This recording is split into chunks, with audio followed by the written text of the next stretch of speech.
we are going to tie a male Trico. This is what they look like. And we are going to tie one right now. In Colorado, I don't know about other places, Tricos are a very important food source. In the mornings, you'll see these major Trico hatches coming off.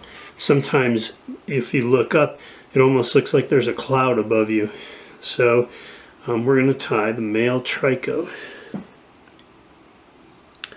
going to tie on some black thread to your favorite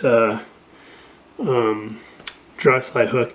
We're not going to cut it off, we're just going to set it off to the side, and you'll see why here in a second. Then we're going to tie in some yellow or some white thread. I usually give it just 1 or 2 wraps, and I pull this. Instead of clipping it off, I just pull it so we can't see it. Now I take these 2 pieces of thread and I hold them out, and I use that to help guide my thread as I wrap all the way back to the back of the fly. Now I don't go onto the bend at all, I stay off from it, but I have to separate these 2 threads, so I want to make sure that they're not twisted on each other or anything like that. This one has the black thread up on top, so I'm going to put it on the far side of my vise, and I'm going to put the white one on my side of the vise. You'll see why in a minute. At this point, I'm going to spin this thread and get it really corded up. Well, I take some microfibbits, and I'm going to go ahead and pick off just 3 of them. Tricos have 3 distinct tails and they separated, and we're going to show you how to do that here.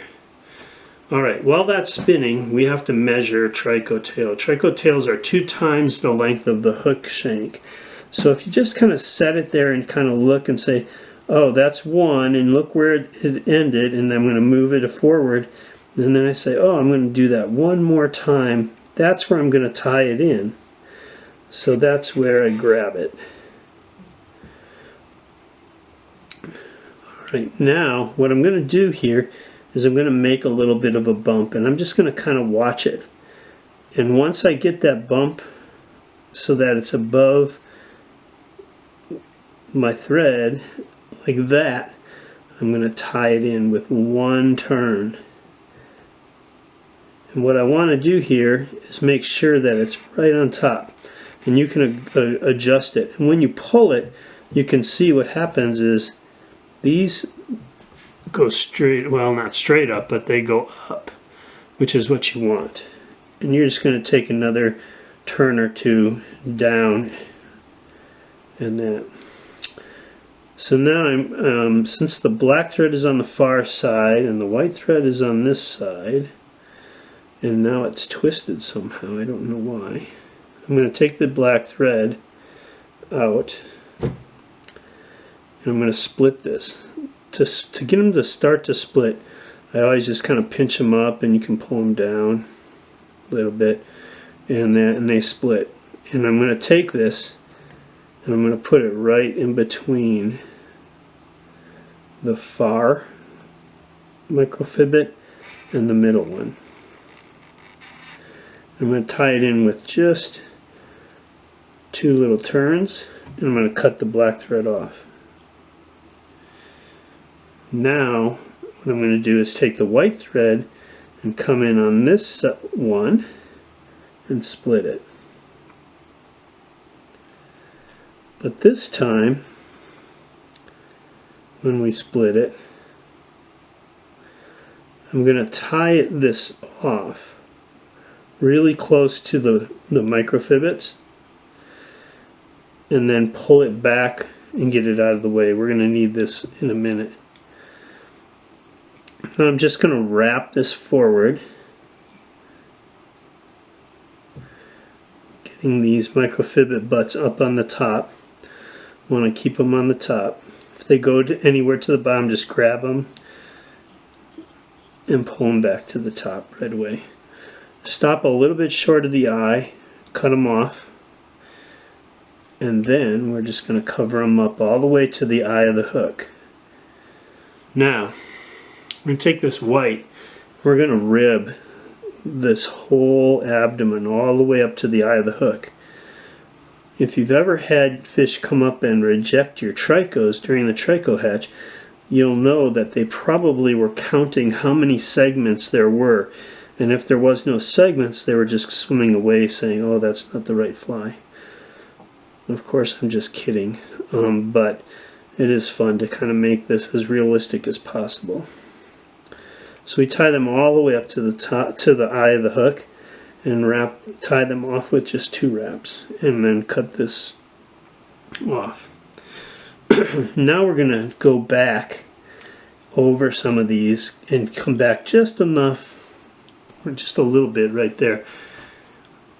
What we're going to do is cut some plastic off from a hook container, and that about 2 millimeters wide. And then we're going to end up tying this in. So what you want to do is pinch this and get your fingers right down onto the hook. And you're going to loosely go over all the way loose, and then come back, and you're pulling sort of back this way towards the fly.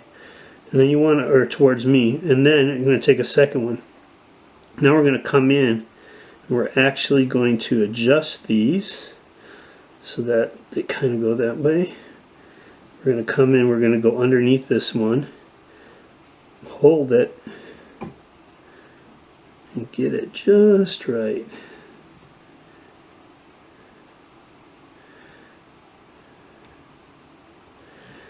Alright, so it should look like that right now. We're going to come back just a little bit further off from that. We're going to tie in a piece of black hackle. And then I've cut a little V in it already. I'm going to put it under the plastic. So we're going to go down on this, underneath the plastic. And I'm going to tie it in and wrap forward, and then try to capture that whole stem. Make sure it's all tied up in there, and I'm going to come back right behind the plastic. I'm going to grab this with my hackle pliers. You can do it if you have like a 100 pack. You might be able to do it without grabbing the fly, or with the hackle pliers. You can probably do it just with your fingers. I'm going to wrap towards the plastic, and then we're going to just keep wrapping towards the plastic until we almost get there. We're going to leave just a little bit of space in front or behind the plastic so that we can start our dubbing. Couple wraps, cut it off. Now we're going to use some black superfine dubbing. We don't need a lot of it, just enough to really cover up some stuff. And then put it on pretty tight. Tighter better, loose not so good. This is all super fine.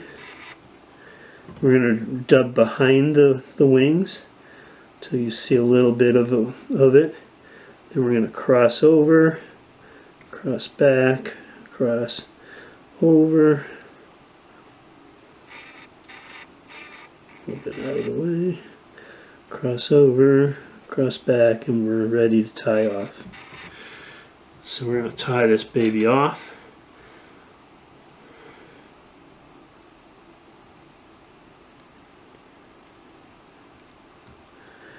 Alright, now that it's tied off, actually comes the hard part, is cutting this plastic. So you want to turn your fly so it's upward so you see it. I put my scissors right on the hook eye, and I get an angle and I cut it. I'm not sure if you can see that, but that's kind of what it looks. Now I turn my vise the other way, and I do the same thing on the other side. And then I have my wings cut. That's probably the hard part, but that is a male Trico.